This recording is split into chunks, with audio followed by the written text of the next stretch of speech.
Tadipatri TDP నేత Tadipatri municipal chairperson జేసీ ప్రభాకర్ రెడ్డి ఈరోజు X వేదికగా ఒక వీడియో పోస్ట్ చేయడం జరిగింది. ప్రస్తుతం ఈ వీడియోనే సోషల్ మీడియాలో వైరల్ అవుతున్నటువంటి పరిస్థితి. ఈ వీడియోలో జేసీ ప్రభాకర్ రెడ్డి చెప్పినటువంటి అంశాలు ఒకసారి పరిశీలించినట్లయితే తాడిపత్రి నియోజకవర్గంలో యథేచ్ఛగా ఇసుక తవ్వకాలు, ఇసుక అమ్మకాలు జరుగుతున్నాయని, భారీ స్థాయిలో దోచేస్తున్నారు అని చెప్పి ఆయన ప్రస్తావించడం జరిగింది. అయితే దీంట్లో ఒక విషయం ఏంటంటే, ఈ యథేచ్ఛగా ఇసుక తవ్వకాలు జరుపుతూ దోచేసి అమ్మేస్తున్నటువంటి వాళ్ళల్లో 25 మంది తన అనుచరులే ఉన్నారని చెప్పి జేసీ ప్రభాకర్ రెడ్డి చెప్పడం విశేషం. సో వీళ్ళంతా నా మనుషులు, నాకు చెందినటువంటి వాళ్ళు. మీరు ఇలాంటి అక్రమాలకు పాల్పడి నన్ను దూరం చేసుకోవద్దు. గత ప్రభుత్వ హయాంలో నేను ఇదే ఇసుక తవ్వకాలకు వ్యతిరేకంగా పోరాటం చేసినప్పుడు నన్ను అరెస్టు చేసి వివిధ పోలీస్ స్టేషన్లకు తిప్పటం జరిగింది. ఆ సమయంలో మీరు వచ్చి పోలీస్ స్టేషన్ బయట ధర్నా చేసినటువంటి నేపథ్యంలోనే నన్ను విడుదల చేయటం జరిగింది. నేను ఈరోజు ఇలా ఉన్నానంటే దానికి కారణం మీరే. అయినంత మాత్రాన మీరు తప్పులు చేస్తూ ఉంటే చూస్తూ ఊరుకోను. ఇంటికి కావాలంటే, ఇల్లు కట్టుకుంటానికి కావాలంటే ఉచితంగా ఇసుక తీసుకెళ్ళండి. కావాలంటే మున్సిపాలిటీ తరపున నేనే ఇసుక చేర్చేటువంటి ప్రయత్నాలు ఏమైనా ఉంటాయేమో ప్రయత్నం చేస్తాను. కానీ ఈ విధంగా యథేచ్ఛగా దోచేసి ఇసుకను అమ్మాలని ప్రయత్నిస్తే మాత్రం ఊరుకునే ప్రసక్తే లేదు. మీకు అమ్ముకుంటాం కూడా చేత కాదు. గత ప్రభుత్వం వాళ్ళకి అది బాగా తెలుసు. వాళ్ళని అడ్డం పెట్టుకునే మీరు ఇవన్నీ చేస్తున్నారు కాబట్టి మిమ్మల్ని వదలను అని చెప్పి ఆయన తేల్చి చెప్పడం జరిగింది. దీంతో తప్పు చేసేది తన సొంత పార్టీ నేతలైనా, తన అనుచరులైనా, తన వాళ్ళైనా సరే ప్రభాకర్ రెడ్డి వదలరు అనేది ప్రస్తుతం తాడిపత్రిలో బాగా చర్చ జడుస్తున్నటువంటి అంశం. వైఎస్ఆర్ కాంగ్రెస్ పార్టీ 2019లో అధికారంలోకి వచ్చిన తర్వాత తీసుకొచ్చినటువంటి ముఖ్యమైనటువంటి 2 వ్యవస్థల్లో ఒకటి గ్రామ వార్డు సచివాలయాల వ్యవస్థ, 2 వాలంటీర్ల వ్యవస్థ. ప్రభుత్వ పథకాలు లబ్ధిదారులకు నేరుగా ఇంటి వద్దే అందించడమే లక్ష్యంగా వాలంటీర్ వ్యవస్థను తీసుకురావటం జరిగింది. ముఖ్యంగా ఎవరైతే ముసలి వాళ్ళు, దివ్యాంగులు, వీళ్లకు పెన్షన్ ఇంటి వద్దే అందే విధంగా ఉండటానికి, అంటే అందరికీ ఇంటి దగ్గరే పెన్షన్ ఇచ్చారనుకోండి, ఓవరాల్గా వాళ్ళకి ఎక్కువ బెనిఫిట్ కలుగుతుంది కాబట్టి. సో వీటిని దృష్టిలో పెట్టుకుని వాలంటీర్ వ్యవస్థని రూపొందించడం జరిగింది. అయితే ఎన్నికల సమయంలో వాలంటీర్ వ్యవస్థని పక్కన పెట్టమన్నటువంటి ఎలక్షన్ కమిషన్ ఆదేశాల మేరకు అప్పట్లో వాలంటీర్ వ్యవస్థని పక్కన పెట్టడం, అయితే కొంతమంది మాకు ప్రజలకు సేవ చేయనివ్వట్లేదు అనేటువంటి ఒక నెపం పెట్టి ఓవరాల్గా తమ ఉద్యోగాలకి, వాలంటీర్ ఉద్యోగానికి రాజీనామా చేసి మరీ వైఎస్ఆర్ కాంగ్రెస్ పార్టీ తరపున ప్రచారాలలో పాల్గొన్నటువంటి సందర్భాలు కూడా ఉన్నాయి. సో ఇవన్నీ పక్కన పెట్టేస్తే కూటమి ఎన్నికలకు ముందు ఒక హామీ ఇచ్చింది. వాలంటీర్ వ్యవస్థను మేము కొనసాగిస్తాము, వారికి ఇస్తున్నటువంటి 5,000 రూపాయల జీతం సరిపోదు, మేము 10,000 రూపాయల జీతం ఇస్తామని కూడా చెప్పింది. అయితే కూటమి విజయం సాధించింది, అధికారంలోకి వచ్చింది. ఇప్పుడు అధికారంలోకి వచ్చి 100 రోజులు అవుతుంది. ఇప్పటికి కూడా వాలంటీర్లకు సంబంధించినటువంటి ఎటువంటి నిర్ణయం కూడా ప్రభుత్వం తీసుకోలేదు. ఎప్పటికప్పుడు ఆరోపణలు వస్తూనే ఉన్నాయి, వాలంటీర్ వ్యవస్థను పక్కన పెట్టేస్తున్నారు అని. లేదు మేము వారిని తీసుకోబోతున్నాం, ఇచ్చిన మాట ప్రకారం 10,000 రూపాయల జీతం కూడా ఇస్తామని చెప్తూనే ఉన్నారు తప్ప దానికి సంబంధించి ఇప్పటి వరకు ఒక స్టెప్ కూడా ముందుకు వెళ్ళినటువంటి దాఖలాలు లేవు. దీంతోటే వాలంటీర్ అసోసియేషన్ స్పందించడం జరిగింది. ఈ నెల 31లోగా దీని మీద స్పష్టమైనటువంటి ప్రకటన కనుక చెయ్యకపోయినట్లయితే ఎన్నికల సమయంలో రాజీనామా చేసినటువంటి వాలంటీర్లను తిరిగి విధుల్లోకి తీసుకోవాలని, అలాగే రాజీనామా చేయనటువంటి వాలంటీర్లు కూడా మొత్తం ఈ వాలంటీర్ వ్యవస్థకు సంబంధించి ఒక స్పష్టమైనటువంటి ప్రకటన, అలాగే వారి జీతం 10,000 చేస్తూ జీవో, ఇవన్నీ 31లోగా విడుదల చెయ్యకపోతే వెంటనే నిరసన తెలియజేస్తామని, ధర్నాకు దిగుతామని ముఖ్యమంత్రి చంద్రబాబుకి, ఉప ముఖ్యమంత్రి పవన్ కళ్యాణ్కి వీటిని గురించి తమ బాధ తెలిసి వచ్చేలాగా చర్యలు చేపడతాము అని చెప్పి ఒక అల్టిమేటం ఇవ్వటం జరిగింది, డెడ్ లైన్ ఇవ్వటం జరిగింది. మరి ప్రభుత్వం దీని మీద ఎలా స్పందిస్తుందనే చూడాలి. తిరుపతి మాజీ టీటీడీ చైర్మన్ భూమన కరుణాకర్ రెడ్డి, అలాగే ధర్మారెడ్డి మీద, అలాగే అంతకుముందు చైర్మన్ వైవి సుబ్బారెడ్డి, అప్పటి ఈవో జవహర్ రెడ్డి, వీళ్ళ 4 మీద విజిలెన్స్ అధికారులు కేసులు నమోదు చేసినట్లుగా తెలుస్తుంది. గత ప్రభుత్వ హయాంలో టీటీడీలో భారీగా అవకతవకలు జరిగాయని, భారీ స్థాయిలో దోచివేయటం జరిగిందని, ప్రతి ఏడాది కూడా టీటీడీలో ఇంజనీరింగ్ విభాగంలో టెండర్లు పిలిచి దాదాపు 300 కోట్ల రూపాయలకు పైగా కాంట్రాక్టులు ఇస్తూ ఉంటారని, అయితే వీటిల్లో భారీ అవకతవకలు జరిగినాయి అని చెప్పి తెలియజేస్తున్నారు. అలాగే గోవిందరాజ్ సత్ర నిర్మాణానికి సంబంధించి 425 కోట్లు, వివిధ శాఖల్లో మరొక 77 కోట్ల రూపాయల వరకు అవినీతి జరిగిందని, వీటికి సంబంధించి విజిలెన్స్ అధికారులు గత 2 నెలల నుంచి తీవ్రంగా కృషి చేస్తున్నప్పటికీ కూడా ఇంకా కొన్ని ఆధారాలు లభించాల్సి ఉన్నాయి అనేది వారి ఉద్దేశం. దీంతో వీళ్ళందరినీ విచారణకు రావాల్సిందిగా ధర్మారెడ్డి, భూమన కరుణాకర్ రెడ్డి, అలాగే వైవి సుబ్బారెడ్డి, అలాగే జవహర్ రెడ్డి వీళ్ళకు నోటీసులు ఇచ్చినట్లుగా తెలుస్తుంది. విచారణ చేపట్టి టీటీడీలో మరి ఎన్ని అక్రమాలు జరిగినాయి ఏంటి అనేటువంటి అంశాలు బయటకు తీయాలి అనేది ప్రభుత్వం చాలా దృఢ సంకల్పంతో ముందుకు వెళ్తున్నట్లుగా కనిపిస్తుంది. మరి ఏం జరిగిద్దో. గతంలో బీఆర్ఎస్ అధికారంలో ఉన్నటువంటి సమయంలో ఎప్పుడు ఎవరు అర్ధరాత్రి అయినా సరే ట్విట్టర్లో ట్వీట్ పెడితే మాకు ఈ సమస్య ఉంది అని చెప్పి వెంటనే స్పందించేటువంటి మంత్రి కేటీఆర్ అప్పట్లో. అయితే ఇప్పుడు బీఆర్ఎస్ అధికారం నుంచి దిగిపోయిన తర్వాత ఇప్పుడు ఆ పోస్టు లోకేష్ తీసుకున్నట్లుగా కనిపిస్తుంది. దాదాపుగా ఎక్స్ వేదికగా చాలా కంప్లైంట్లు రావటం, వీటన్నింటికీ కూడా లోకేష్ స్పందిస్తూ ఉండటం, దీని గురించి మీడియాలో అలాగే సామాజిక మాధ్యమాలలో రావటం మనం చూస్తూనే ఉన్నాం. ఇక ఈరోజు పరిస్థితి ఏంటంటే, బ్రతుకు తెరువు కోసం కువైట్ వెళ్ళినటువంటి ఒక మహిళ, సో అక్కడ తన యజమాని కనీసం సరైన భోజనం కూడా పెట్టకుండా చిత్రహింసలకు గురి చేస్తున్నారని చెప్పి ఆమె ఒక వీడియోని పోస్ట్ చేయడం జరిగింది. ఒక సెల్ఫీ వీడియోలో ఆమె తన ఆవేదనను వ్యక్తం చేస్తూ పొట్టకూటి కోసం ఇది కాకినాడ జిల్లా పత్తిపాడు నియోజకవర్గానికి చెందినటువంటి మహిళ అని చెప్పి ఆమె చెప్పుకోవడం జరిగింది. సో పొట్టకూటి కోసం కువైట్ వచ్చానని, ఇక్కడ తన యజమాని సరిగా చూసుకోవట్లేదని, సరైన భోజనం కూడా పెట్టట్లేదని, తన ఆరోగ్య పరిస్థితి క్షీణించిందని, నోటి నుండి రక్తం వస్తున్నా కూడా పట్టించుకోవట్లేదని, వైద్యం చేయించట్లేదని, కాబట్టి దయచేసి తనని ఆదుకుని సొంత దేశానికి రప్పించాలి అని చెప్పి ఆమె ఒక సెల్ఫీ వీడియోలో తన ఆవేదనను వ్యక్తం చేస్తూ నారా లోకేష్కి ట్యాగ్ చేయడం జరిగింది. ఇప్పుడు లోకేష్ దీని మీద స్పందించడం జరిగింది. ఇటీవల కాలంలో ఇలాంటి వీడియోలు ఒక 4-5 వచ్చినాయి. దాదాపుగా వాళ్ళందరినీ కూడా స్వదేశానికి రప్పించడం జరిగింది. ఇప్పుడు ఈ మహిళ వంతు, ఇప్పుడు కూడా లోకేష్ దీనికి స్పందించడం జరిగింది. త్వరలోనే ఆమెను స్వదేశానికి అలాగే ఏపీకి రప్పిస్తానని చెప్పి మాట ఇవ్వటం జరిగింది. మరి దీని మీద తదుపరి చర్యలు ఏ విధంగా ఉండబోతున్నాయనేది చూడాలి. ఈరోజు ఆంధ్రజ్యోతిలో వచ్చినటువంటి ఒక బ్యానర్ హెడ్డింగ్, ఒక కథనం చూస్తే సీఎం భద్రత గాల్లో దీపమ అనేటువంటి బ్యానర్ హెడ్డింగ్ తోటి ఒక కథనం రాయటం జరిగింది. దీంట్లో ఉన్నటువంటి అంశాలు ఒకసారి పరిశీలించినట్లయితే, Z+ కేటగిరీలో ఉన్నటువంటి ఒక ముఖ్యమంత్రి సీనియర్ నాయకుడి భద్రత విషయంలో అధికారులు నిర్లక్ష్యంగా వ్యవహరిస్తున్నారనేది దీని సారాంశం. ఎందుకని అంటే, ఏపీ ప్రభుత్వం గ్లోబల్ వెక్ట్రా అనేటువంటి ఒక సంస్థ నుంచి ఒక హెలికాప్టర్ని అద్దెకి తీసుకోవటం జరిగింది. యాక్చువల్గా దీని రూట్ ప్లాన్ ముంబై నుంచి హైదరాబాద్కు వచ్చి అక్కడి నుంచి విజయవాడకు రావాల్సింది. నిబంధనల ప్రకారం 10 ఏళ్లకు మించి సర్వీస్లో ఉన్నటువంటి హెలికాప్టర్లని ప్రభుత్వం అద్దెకి తీసుకోకూడదు. అయితే ఈ హెలికాప్టర్కి 16 ఏళ్ల సర్వీస్ ఉంది. సో ఇది ముంబై నుంచి బయలుదేరిన తర్వాత పూణే వద్దకు చేరుకోగానే తక్కువ ఎత్తులో ఎగురుతున్నప్పటికీ కూడా ఒక్కసారిగా కుప్పకూలిపోవటం జరిగింది. అదృష్టవశాత్తు కో పైలట్కి అయితే ఏం కాలేదు, కానీ హెలికాప్టర్ మాత్రం పూర్తిగా ధ్వంసమైపోయినటువంటి పరిస్థితి. దీన్నే ఇప్పుడు ఆంధ్రజ్యోతి ప్రస్తావిస్తుంది. 2008 మోడల్ హెలికాప్టర్ని ఎందుకు అనుమతించారు? తక్కువ ఎత్తులో ఎగురుతున్నటువంటి హెలికాప్టర్ కూలిపోతే భారీగా నష్టం జరిగేటువంటి అవకాశం లేదు. అయినా సరే ఆ హెలికాప్టర్ పూర్తిగా ధ్వంసం అయిపోయింది. సో ఒక దురదృష్టవశాత్తు ఈ హెలికాప్టర్లో ముఖ్యమంత్రి ఉండుంటే పరిస్థితి ఏంటి? ఇదే ఆంధ్రజ్యోతి కథనంలోని సారాంశం. అనుభవం లేనటువంటి అధికారులు ఏవియేషన్లో ఉండటం వల్ల ఇలాంటి నిర్ణయాలు తీసుకుంటున్నారని, Z+ కేటగిరీలో ఉండేటువంటి VVIP ముఖ్యమంత్రికి ఇటువంటి భద్రతా చర్యల చేపట్టేది అని చెప్పి ప్రశ్నిస్తూ ఉంది. గతంలో చంద్రబాబు ముఖ్యమంత్రిగా ఉన్నటువంటి సమయంలో ఏవియేషన్కి సంబంధించి ఎయిర్ ఫోర్స్లో కల్నల్ స్థాయిలో పనిచేసినటువంటి వారిని నియమించేటువంటి వాళ్ళు వాతావరణం ఏమాత్రం అనుకూలించకపోయినా సరే హెలికాప్టర్ ప్రయాణానికి అనుమతించే వాళ్ళు కాదు.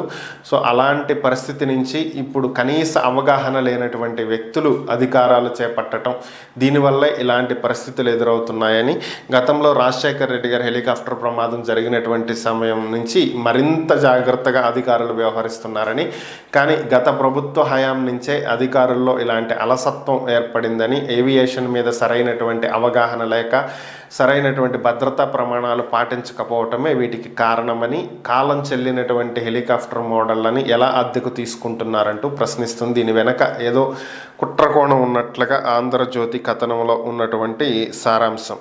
అయితే ఓవరాల్గా హెలికాప్టర్ ప్రమాదం అయితే జరిగింది. ప్రాణ నష్టం ఏం జరగకపోయినప్పటికీ కూడా హెలికాప్టర్ అయితే పూర్తిగా ధ్వంసమైనటువంటి పరిస్థితి. సుగాలి ప్రీతి ఈ పేరు దాదాపుగా అందరికీ గుర్తుండే ఉంటుంది. గతంలో టీడీపీ ప్రభుత్వంలో ఉన్నటువంటి సమయంలో, అంటే 2014 నుంచి 2019 మధ్యలో టీడీపీ అధికారంలో ఉన్నటువంటి సమయంలో కర్నూలులో ఒక ప్రైవేట్ స్కూలు హాస్టల్లో సుగాలి ప్రీతి ఉరి వేసుకుని వేలాడుతూ కనిపించినటువంటి పరిస్థితి. సో అయితే స్కూల్ యాజమాన్యం మాత్రం ఆమె ఆత్మహత్య చేసుకుంది అని చెప్పడం జరిగింది. అయితే ఆమె తల్లిదండ్రులు అప్పుడే దీన్ని ఖండించడం జరిగింది.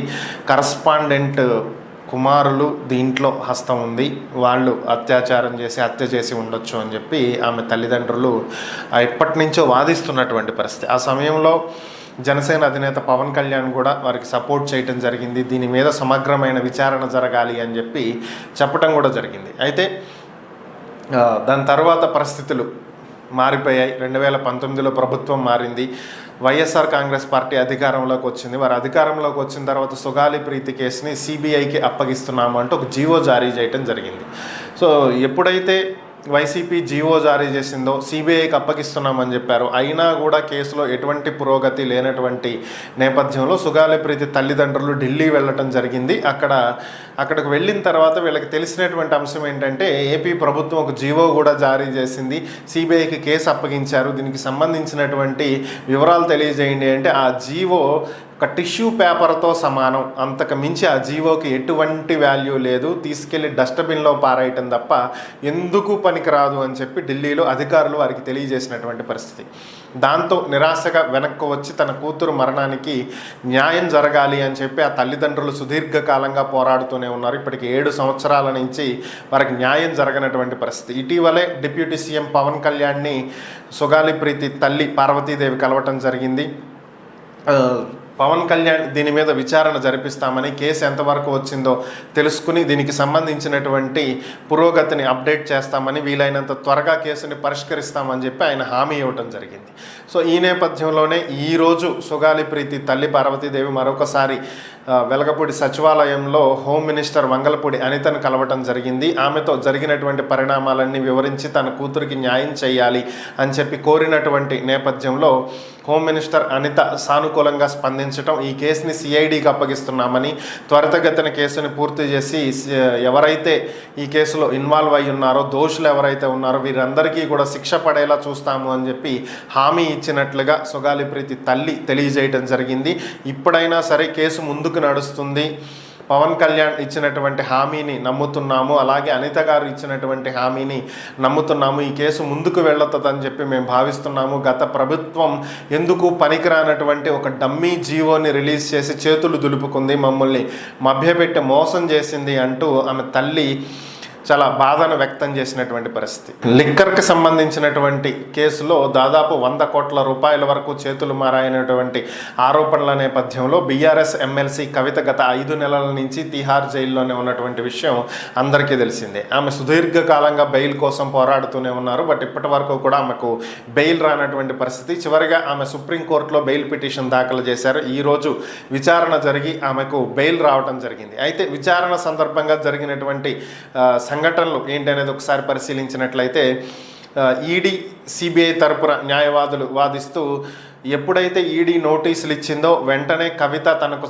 సంబంధించినటువంటి మొబైల్ ఫోన్ని ధ్వంసం చేశారని, అలాగే మరొక మొబైల్ ఫోన్ని ఫ్యాక్టరీ రీసెట్ చేసేసి పని వాళ్లకు ఇచ్చారని, సిమ్ కార్డ్ని ధ్వంసం చేశారని, అలాగే ఆధారాలు దొరకకుండా చేశారని, ట్యాంపరింగ్ చేశారు అని చెప్పి ఆరోపించడం జరిగింది. అయితే కవిత తరపున వాదనలు వినిపించినటువంటి ముకుల్ రోహత్ని సాధారణంగా మొబైల్స్ అనేవి మారుస్తూనే ఉంటారని, దీన్ని అంతగా పట్టించుకోవాల్సినటువంటి అవసరం లేదు అని చెప్పి న్యాయస్థానానికి తెలియజేసినటువంటి నేపథ్యంలో న్యాయమూర్తి ప్రతిరోజు ప్రజలు మొబైల్స్ మారుస్తూ ఉంటారా అని చెప్పి అడగటం జరిగింది. అయితే ఆ తర్వాత ఛార్జ్ షీట్లు ఆల్రెడీ దాఖలు చేశారని, ఇప్పుడు కొత్తగా సాక్షులను తారుమారు చేసేటువంటి అవకాశం కానీ, ప్రభావితం చేసేటువంటి అవకాశం కానీ, బెదిరించే అవకాశం కానీ లేవని, అలాగే ఆమె విదేశాలకు కూడా వెళ్ళాలని అనుకోవట్లేదని, సో కాబట్టి ఆమె బెయిల్కి అర్హురాలు అని చెప్పి న్యాయస్థానానికి తెలియజేసినటువంటి నేపథ్యంలో దీనికి సుప్రీంకోర్టు సానుకూలంగా స్పందించడం జరిగింది.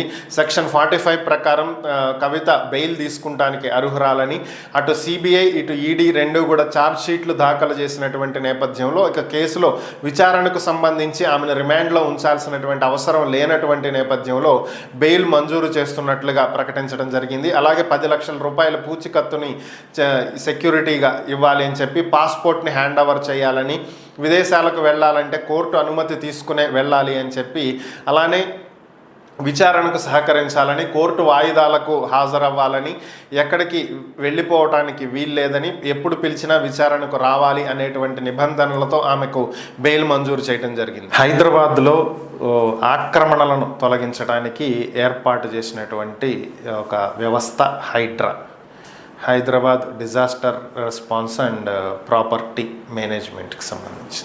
సో అయితే ఏపీలో కూడా ఇలాంటి ఒక వ్యవస్థని తీసుకురావాలి అని చెప్పి సోషల్ మీడియాలో చాలా ట్వీట్లు, కామెంట్లు వస్తున్నటువంటి పరిస్థితి అందరం చూస్తున్నాను. అయితే ఏపీ మంత్రి నారాయణ స్పందించడం జరిగింది. ఏపీలో కూడా చాలా వరకు ప్రభుత్వ భూములను, పార్కులను ఆక్రమించేసి ఇళ్ళు, అలాగే వివిధ రకాల కమర్షియల్ కాంప్లెక్స్లు కట్టేయటం జరిగిందని, సో వీటికి సంబంధించినటువంటి ఆధారాలన్నీ ప్రభుత్వం దగ్గర ఉన్నాయని, స్వచ్ఛందంగా ఎవరికి వారు ప్రభుత్వ భూములు ఎవరైతే ఆక్రమణలు చేపట్టారో వాళ్ళందరూ కూడా తిరిగి ఆ భూములను ప్రభుత్వానికి అప్పగించేయాలి. ఒకవేళ అప్పగించినటువంటి పరిస్థితుల్లో ఏపీలో కూడా హైడ్రా తరహాలో ఒక ప్రత్యేక వ్యవస్థని తీసుకువచ్చి వీటన్నింటినీ కూలగొట్టి తీసుకోవాల్సినటువంటి పరిస్థితి ఏర్పడుతుంది. కాబట్టి అది అధికార పక్ష నాయకులైనా, ప్రతిపక్ష నాయకులైనా, ఎవరైనా, వ్యాపారవేత్తలైనా సరే అందరూ కూడా ఎవరికి సంబంధించినవి వాళ్ళు ఎవరైతే ఆక్రమించారో అవన్నీ స్వచ్ఛందంగా ఇచ్చేయండి అని చెప్పి ఆయన ఒక ప్రకటన విడుదల చేయడం జరిగింది. మరి ఇది ఎంతవరకు ఏపీలో స్వచ్ఛందంగా వెనక్కి ఇవ్వటాన్ని ప్రోత్సహిస్తుంది అనేది చూడాలి. జంట నగరాలు, ఈ పేరు వింటే సాధారణంగా ఎవరికైనా గుర్తొచ్చేది సికింద్రాబాద్, హైదరాబాద్. ఇవి రెండింటినీ జంట నగరాలు అని చెప్పి అంటూ ఉంటారు. అయితే ఏపీకి కూడా ఒక జంట నగరాలను ఏర్పాటు చేయడానికి ఏపీ ప్రభుత్వం సిద్ధమైనట్లుగా తెలుస్తుంది. దీనికి కేంద్ర ప్రభుత్వం కూడా సహాయ సహకారాలు అందిస్తున్నట్లుగా తెలుస్తుంది. ఎప్పుడైతే విజయవాడకు సమీపంలో, అలాగే గుంటూరుకి సమీపంలో అమరావతిలో రాజధాని ఏర్పాటు అని చెప్పి ప్రకటించారు, అప్పుడే గుంటూరుకి విజయవాడకి మధ్యలో ఉన్నటువంటి మంగళగిరి వరకు కూడా అటు నుంచి సిటీలు, ఇటు నుంచి విజయవాడ, అటు నుంచి గుంటూరు రెండూ కూడా పెరుగుతూ వెళ్తే కలిసిపోయి ఇవి రెండు ఒక జంట నగరాలుగా ఏర్పడేటువంటి అవకాశం ఉంది అని చెప్పి భావించడం జరిగింది. సో దానికి తగ్గట్టుగానే ఇప్పుడు ప్రణాళికలు కూడా రూపొందించడం జరిగింది. గుంటూరులో ఉన్నటువంటి 8 మండలాలలో 39 గ్రామాలని గుంటూరు కింద కలిపివేస్తున్నారు. ఇక గుంటూరు రూరల్ మండలం అనేది ఉండదు, పూర్తిగా అర్బన్ కిందే ఉంటుంది. గుంటూరు మున్సిపాలిటీ ఏర్పడి 150 ఏళ్ళు అవుతున్నటువంటి సందర్భంగా దీన్ని విస్తరించాలని, గ్రేటర్ గుంటూరు మున్సిపల్ కార్పొరేషన్గా ఏర్పాటు చేయాలని, స్మార్ట్ సిటీలను డెవలప్ చేయటం ఒక ప్రాజెక్టుగా తీసుకున్నటువంటి కేంద్ర ప్రభుత్వం విజయవాడ, గుంటూరు 2 నగరాలకు 2 స్మార్ట్ సిటీల కింద 2000 కోట్ల రూపాయల నిధులు కూడా విడుదల చేయబోతున్నట్లుగా ప్రకటించడం జరిగింది. ఇక ఈ జంట నగరాల్లో అంటే త్వరలో గుంటూరు మున్సిపల్ కార్పొరేషన్లో కలిసిపోబోయేటువంటి మండలాల్లో ఉన్నటువంటి గ్రామాలు ఏవి అనేది ఒకసారి కనుక మనం పరిశీలించినట్లయితే దీనికి సంబంధించి ఆల్రెడీ స్మార్ట్ సిటీలుగా 2000 కోట్లు ఇచ్చేశారు. కాబట్టి ఇక్కడ ఉన్నటువంటి పరిధి చూద్దాము. గ్రేటర్ గుంటూరులో కలిసే మండలాల్లో ఉన్నటువంటి గ్రామాలు: మేడికొండూరు మండలంలో పేరేచెర్ల, డోకిపర్రు ఇవి కలవబోతున్నాయి. ఫిరంగిపురం మండలంలో అమీనాబాద్ కలవబోతుంది. చేబ్రోలు మండలంలో నారాకోడూరు, గొడవర్రు, గుండువరం సో ఇవి కలవబోతున్నాయి. అలాగే పత్తిపాడు మండలంలో చిన్నకొండ్రుపాడు, యనమదల, ఈదులపాలెం కలవబోతున్నాయి. తాడికొండ మండలంలో లాము, కంతేరు, దామరపల్లి, గరికపాడు, పొన్నేకల్లు. వట్టి చెరుకూరు మండలంలో పుల్లడిగుంట, కొర్నేపాడు, వింజనంపాడు, కుర్నాతల. పెద్దకాకాని మండలంలో రామచంద్రపాలెం, నంబూరు, అగతవరప్పాడు, గోళ్లమూడి, కొప్పురావరం, పెద్దకాకాని, వెలిగండ్ల, వెంకటకృష్ణాపురం. గుంటూరు రూరల్కి సంబంధించి చిన్నపలకలూరు, మల్లవరం, గొర్లవారిపాలెం, జొన్నలగడ్డ, చల్లావారిపాలెం, తురకపాలెం, తోకావారిపాలెం, లాల్పురం, వెంగళాయపాలెం, దాసుపాలెం, ఓబుల్నాయుడుపాలెం. గుంటూరు గ్రామ మున్సిపాలిటీగా ఏర్పడి 150 ఏళ్ళు అయిందని చెప్పుకున్నాం కదా. 150 ఏళ్ళు అయినప్పటి నుంచి ఇప్పటి వరకు కార్పొరేషన్గా ఎదిగింది. ఇప్పుడు గ్రేటర్ గుంటూరు మున్సిపల్ కార్పొరేషన్గా మార్చబోతున్నారు. దీంట్లో భాగంగానే ఈ 39 గ్రామాలను విలీనం చేసి గుంటూరు పరిధిని పెంచబోతున్నారు. ఇప్పటి వరకు గ్రామ పంచాయతీలుగా ఉన్నటువంటి ఈ గ్రామాలన్నీ కూడా ఇప్పుడు గ్రేటర్ గుంటూరు మున్సిపల్ కార్పొరేషన్గా ఏర్పడబోతున్నాయి. దీనికి ప్రభుత్వం ఆమోదముద్ర వేసినట్లుగా తెలుస్తుంది. చంద్రబాబు నాయుడు కూడా దీనికి గ్రీన్ సిగ్నల్ ఇచ్చినట్లుగా సమాచారం. కలకత్తా ఆర్జీకర్ ఆసుపత్రిలో జరిగినటువంటి ఒక దుర్ఘటన ఇది దేశవ్యాప్తంగా సంచలనం సృష్టించినటువంటి కేసు. అయితే దీంట్లో రోజుకు ఒక ట్విస్ట్ వస్తూనే ఉంది. ముందుగా నిందితుడు అనుకున్నటువంటి సంజయ్ రాయ్ ఇతను పోలీసుల వద్ద తానే నేరం చేశానని ఒప్పుకుని కోర్టుకు వెళ్ళిన తర్వాత నన్ను ఇరికిస్తున్నారని చెప్పి ప్లేట్ మార్చాడు. నార్కో అనాలిసిస్ టెస్ట్ చేయగా అతను చెప్పింది దాదాపుగా నిజమే అనేటువంటి రిపోర్ట్లే వచ్చినాయి. ఇక ప్రస్తుతం ఒక వీడియో అయితే వైరల్ అవుతున్నటువంటి పరిస్థితి. కొత్తగా ఒక వీడియో బయటకు వచ్చింది. ఈ వీడియోలో ఏంటి అంటే ఏదైతే సెమినార్ హాల్లో ఈ ఘటన జరిగింది అని చెప్పి అనుకుంటున్నారో ఆ ఘటన తరువాత ఇదే సెమినార్ హాల్లో ఆర్జీకర్ హాస్పిటల్ ప్రిన్సిపల్ సందీప్ ఘోష్, అలాగే అతనికి సంబంధించినటువంటి లాయరు, ఆయన పిఏ, అతనికి సన్నిహితంగా ఉండేటువంటి ఒక డాక్టరు, అలాగే కొంతమంది స్టాఫు, పోలీస్ అధికారులు వీళ్ళంతా అక్కడే నుంచుని దేని గురించో చర్చించుకుంటున్నట్లుగా ఒక వీడియో బయటకు వచ్చింది. అయితే అక్కడ జూనియర్ డాక్టర్ మృతదేహం మాత్రం కనిపించలేదు. వీళ్ళు అక్కడ సంథింగ్ ఏదో ఆధారాలను ధ్వంసం చేసేటువంటి కార్యక్రమం ఏదో చేపట్టారు అనేటువంటి అనుమానాలు వ్యక్తమవుతున్నటువంటి నేపథ్యంలో దీనికి సంబంధించే వివరణ అడగ్గా పోలీసులు ఇచ్చినటువంటి సమాధానం మాత్రం భిన్నంగా ఉంది. దీని గురించి విచారణ జరుపుతున్నామని, సంజయ్ రాయే హంతకుడని, అతనే అన్నీ చేశాడని చెప్పి వాళ్ళు చెప్తూనే నార్కో అనాలిసిస్ టెస్టులు చేస్తున్నాం ఇలా చెప్తూ వచ్చారు. అయితే ఈ వీడియో గురించి అడగ్గా దీని గురించి మాట దాటేసి దీని గురించి ఏం చెప్పకుండా అక్కడ ఏం జరిగింది ఏంటి అనేది బయటకు వివరాలు వెల్లడించకుండా మాట దాటేసేటువంటి ప్రయత్నం చేశారు. దీంతో అక్కడ ఏదైతే సంజయ్ రాయ్ చెప్పాడో తాను వెళ్ళేటప్పటికే సెమినార్ హాల్లో మృతదేహం ఉందని, అది చూసి భయపడి పారిపోయి బయటకు వచ్చానని చెప్పి అతను ఏదైతే చెప్పాడో అదే నిజం అని చెప్పి చాలామంది సోషల్ మీడియాలో కామెంట్లు, ట్వీట్లు పెడుతున్నటువంటి పరిస్థితి. మరి ఈ కేసులో అసలు దోషులు దొరుకుతారా, అసలు దోషులకు శిక్ష పడుతుందా లేదా అనేదైతే చూడాలి.